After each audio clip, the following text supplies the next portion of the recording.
Ya está entonces con nosotros Mariana Olivares, aquí le damos la bienvenida, psicóloga, nos acompañó el año pasado y por supuesto en el 2019 también estará con nosotros tocando estos temas. A mí se me quedó una frase como entre ceja y ceja, decía, adolescente, adolece.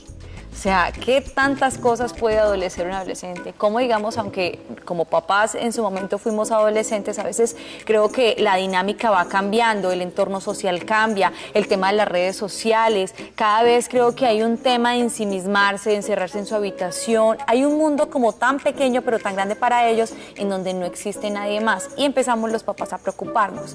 Pues bueno,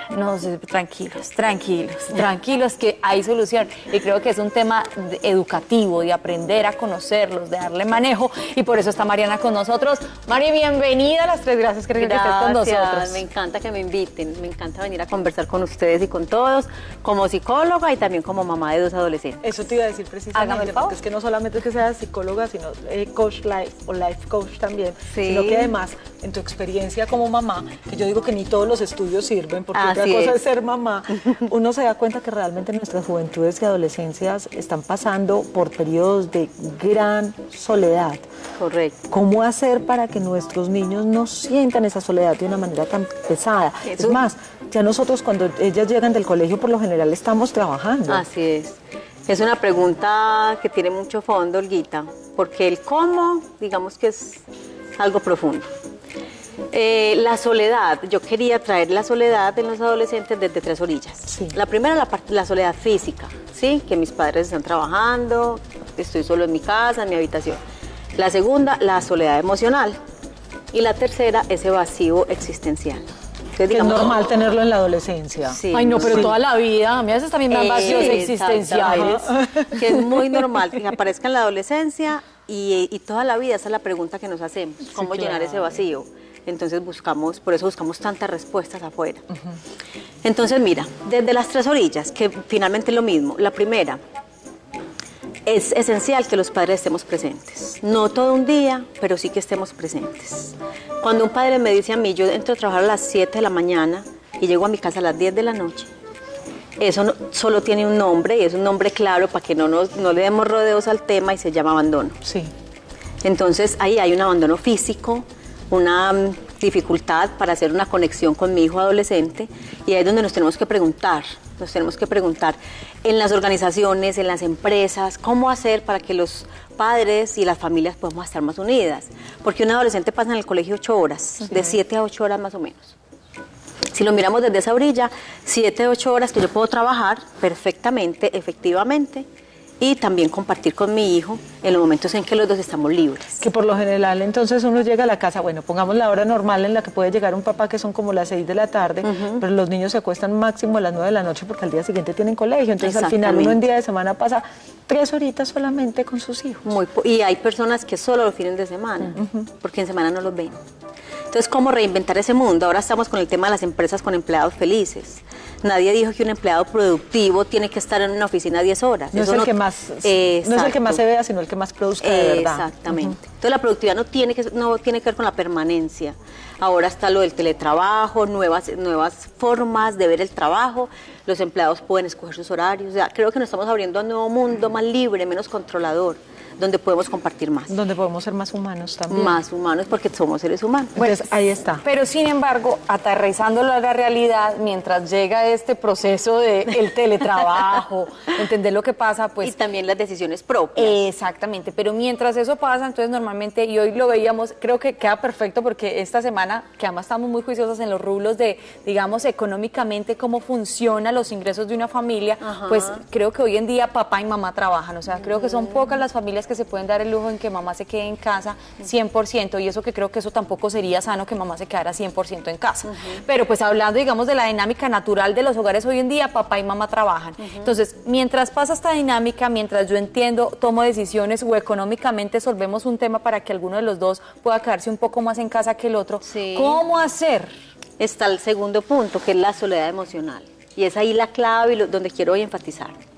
Porque nosotros nos relacionamos con nuestros hijos desde pequeños, muy desde lo que, a ver, yo tengo una imagen de lo que quiero que mi hijo sea, porque como mamá quiero lo mejor para él, y tengo unas creencias y me armo una imagen, quiero que mi hijo sea esto. Porque no quiero que sufra lo mismo que sufrí yo, porque no quiero que pase las mismas cosas que... Por muchas situaciones, porque yo tengo una quiero que imagen. él sí pueda estudiar, pero es una imagen preconcebida que tiene que ver con mi deseo, mis creencias. Exacto, mi deseo, mis creencias, yo le llamo a eso mi ego materno o paterno.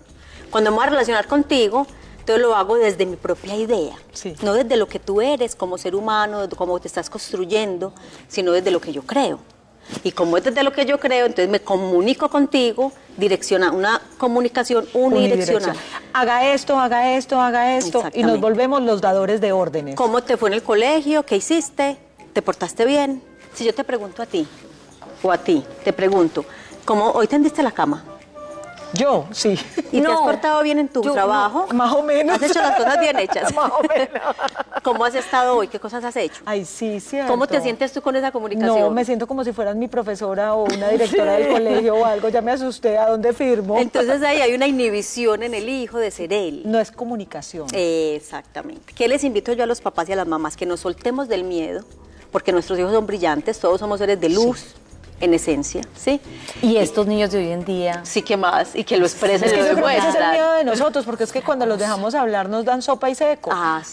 Así es. Una comunicación más bidireccional, como ¿qué sientes? ¿Qué piensas? Me interesa lo que tú piensas. O mira, hijo, me está pasando esto a mí. O hija, ¿tú qué opinas? Cuéntame anécdotas. Contemos anécdotas, lo que sentimos sobre todo, lo que pensamos, que si yo le pregunto a mi hijo, mira, me está pasando esto, ¿tú qué piensas?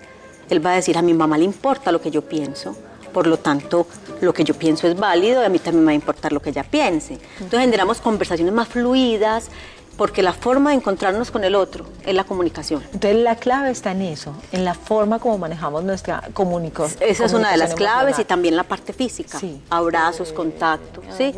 Entonces, y la clave está en yo bajarme de mi ego materno. Mi hijo es lo que él quiera hacer, lo que él decide, yo le doy unos valores, le enseño el respeto, qué mejor manera de enseñárselo, yo respetándolo a él, no hay mejor manera.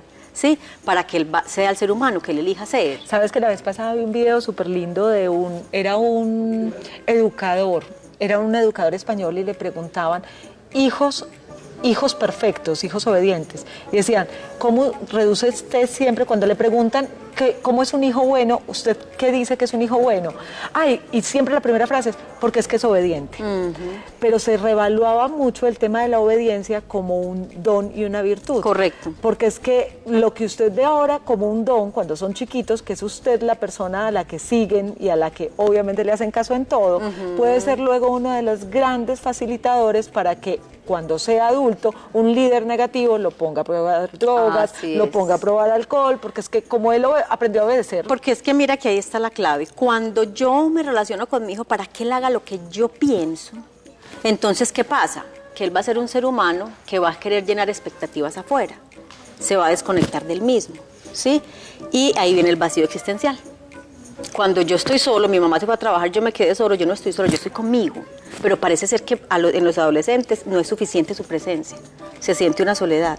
Que también se están encontrando. Están encontrándose, están encontrándose. Están en ese proceso de saber quién soy, qué quiero ser, ni cuál es mi personalidad, yo vivo llorando o vivo feliz, porque todo me duele, porque todo me acongoja, o sea...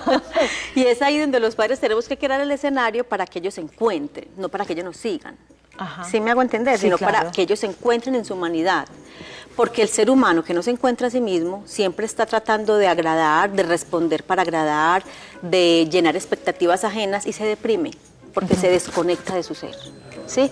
Entonces ya, cuando mi hijo es adulto, yo voy a querer conversar con él, no puedo. Porque él no sabe conversar. Pero hay algo, esa parte me parece tan clave para muchas cosas, no solamente para el tema de la socialización con el resto y del saber conversar, sino también por el tema de encontrar tus propios valores, tus propios gustos, las propias cosas que no te gustan. Es decir, somos muy dados a que si los vemos por ahí desocupados solitos, no los dejamos nosotros estar con ellos mismos, porque somos nosotros, pero haga algo, pero entonces vaya y haga tal cosa, pero entonces vaya, hay que permitir. Y eso nos pasa también a los adultos, súper bueno eso nos pasa a los adultos, sí, que claro. Si nos vemos desocupados decimos, ¿por qué están desocupados? Sí. Es porque no sabemos estar con nosotros mismos. Entonces el mensaje es, nunca estamos solos, siempre estamos con nosotros, con nuestro ser, creemos el escenario para comunicarnos de una manera bidireccional, ¿sí? y que nuestros hijos sean lo que ellos elijan ser con los valores que les entregamos. Sobre todo respetémosles lo que ellos quieran ser, total, no lo que nosotros esperamos que sean. Eso me parece. Es ahí donde viene el choque. Y es que, pero además también hay una línea muy delgada entre dejar ser y permitir en exceso.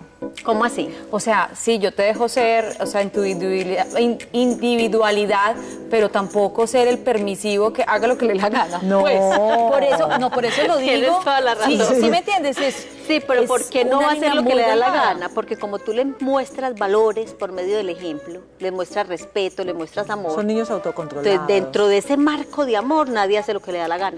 Bueno, eso quiere decir que cuando llega la adolescencia yo ya había hecho un trabajo antes de, o sea, yo no puedo pedir que ese adolescente sea lo que, pues, o sea, que la cosa esté tranquila. Así es. Si desde antes no se ha trabajado en Sí, yo tema. solamente me relaciono con mi hijo para decirle que no, para darle normas, para darle órdenes y no más. Cuando sea adolescente no puedo ya hablar con él de sus pensamientos, de sus emociones, porque ya él está bloqueado. Y él va a responder sí, no, tal vez. Pero puedo hablarle desde el corazón. Siempre. Y si de pronto, ¿sabes por qué? Porque a mí siempre me gusta como terminar con algo de esperanza. Hay muchos papás que en muchas ocasiones por sus crianzas, por sus cosas y por de todo, es la forma que han tenido de comunicarse. Correcto. Y si uno habla desde el corazón y se sienta con su hijo adolescente o con el hijo sin importar la edad y le dice, creo que debo reevaluar la forma que he tenido de tratar. Total, que podemos eso es muy sanador. empezar a hablar de otra manera. Y admitir que te se podría hacer Claro, y nunca es tarde para cambiarlo. Nunca es tarde. Y admitir que uno se equivoca. ¿Y cuál es el mensaje principal? No solamente quieran a sus hijos, porque son el amor de nuestra vida, sino que creamos en ellos. Eso es lo más importante, eso es una cosa sencilla. Crea en tu hijo, cree en tus valores, en su luz, en su divinidad y no tengas miedo. Dicen, ay, pero no podemos ser amigos de los hijos. Y yo siempre pienso lo contrario. Qué rico disfrutarnos a nuestros hijos siendo también autoridad, pero amigos, los amigos se respetan. Claro, sin necesidad de gritos, solamente se respetan. Exactamente.